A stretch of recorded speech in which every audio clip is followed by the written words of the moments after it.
Space layout ചെയ്യാതെ നിങ്ങൾ എത്ര പ്രീമിയം ഇൻറ്റീരിയർ ചെയ്തിട്ടും ഒരു കാര്യവുമില്ല.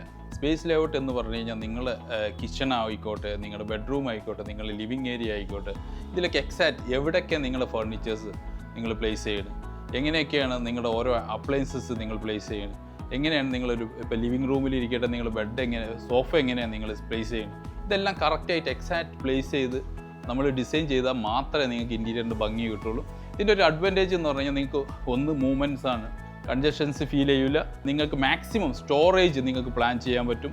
ഇപ്പോൾ പല വീടുകളിലും യഥാർത്ഥ രീതിയിൽ സ്പേസ് ലേഔട്ട് ചെയ്യാത്തതുകൊണ്ടാണ് നിങ്ങൾ കയറുമ്പോൾ വലിയ കൺജഷൻസും അതുപോലെ പല സാധനങ്ങളും ഒരു പ്രോപ്പർ പ്ലേസിലല്ല അത് കാണാറ്. ഇങ്ങനെയൊക്കെ കറക്റ്റായിട്ട് എക്സാക്റ്റ് നിങ്ങൾ പ്ലാൻ ചെയ്ത് സ്പേസ് ലേഔട്ട് പ്ലാൻ ചെയ്ത് നിങ്ങൾ ഡിസൈൻ ചെയ്ത് കഴിഞ്ഞാൽ നിങ്ങൾക്ക് ഭംഗി മാത്രമല്ല വളരെ കംഫർട്ടബിളുമാണ്, നിങ്ങൾക്കത് യൂസ് ചെയ്യാനും വളരെ എളുപ്പമായിരിക്കും.